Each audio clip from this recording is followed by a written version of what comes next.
Joining us for more analysis is Kate Lincoln-Goldfinch. She's an immigration attorney and joins me now from Austin, Texas. Thank you so much for joining us. Thanks for having me on. First, I want to ask you about this internal memo supposedly giving ICE agents more power. What would that all mean? And can these agents really be empowered to do or take actions as indicated by the Vice President? This memo is very, very scary, and we should all be paying attention. Of course, everybody knows the Fourth Amendment to the Constitution says that the police cannot enter our homes if they don't have a judicial warrant that's been reviewed and signed by an independent judge. That's common knowledge. We all understand that. And yet, in May of last year, a memo was authorized, we now have copies of it, that tells DHS or ICE authorities that they can go into people's homes with an administrative warrant.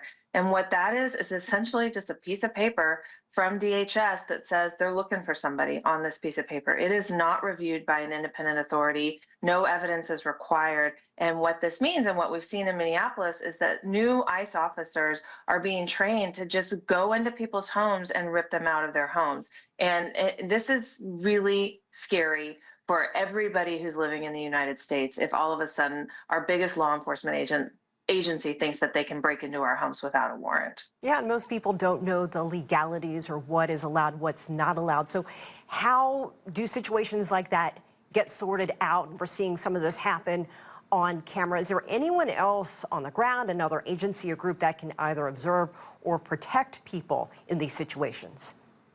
Yeah, I mean, this has been settled law for, 50 years in the United States. This is not something that we're used to seeing. We don't see law enforcement often go into homes without a warrant. So what is really important in all of this stuff is that we become good gatherers of evidence. So we pull out our phones when we can and record these events. I also think that all of us should start having cameras at our homes, on our front porches and within our homes, so that if something like this occurs, we have date-stamped evidence that we can later use to bring justice against these officers who are violating the law and the Constitution. We have to be good gatherers of evidence, and in a lot of these cases, the justice will have to come later through things like lawsuits. Right, and we are seeing some of this video turning up, especially in that Renee Good case.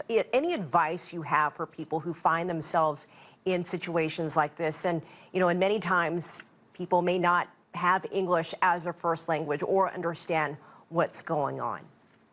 Well, we still have constitutional rights. We have the right to remain silent under the Fifth Amendment of the Constitution. And I would say that especially applies right now to people who do speak with an accent, because we also know that ICE officers think that when someone speaks with an accent, that gives them authority to detain them. So for U.S. citizens who are viewing these events, we need to be good witnesses. We need to be recording. We should not be interfering. And for immigrants or people who are afraid of being apprehended, my best advice is to have an emergency plan with your family and with a lawyer, so you know what to do, how to act, and you can respond quickly if somebody gets picked up. Kate, about 45 seconds left as we speak. Capitol Hill lawmakers are considering a bill funding the Department of Homeland Security. Most Democrats are saying they're not going to vote for it, partly because of what's happening with ICE and in Minnesota, but we know that is likely to pass. What more can be done? What will you be watching for and waiting for? I hope we can all call on our Republican legislators to start standing up to this tyranny. We really have crossed a line in this country. The descent in just a year of this presidency and violating our rights has gone so fast. And I'm proud and happy to see that the Democrats are standing up to this funding bill. We really need to be calling upon our Republicans. All of those who believe in our constitutional rights and liberties in the United States of America need to call your members of Congress, Republican or Democrat, and tell them it is time to stand up to ICE. This is not okay what's happening in this country. Immigration attorney Kate Lincoln-Goldfinch, thank you so much for joining us from Austin, Texas.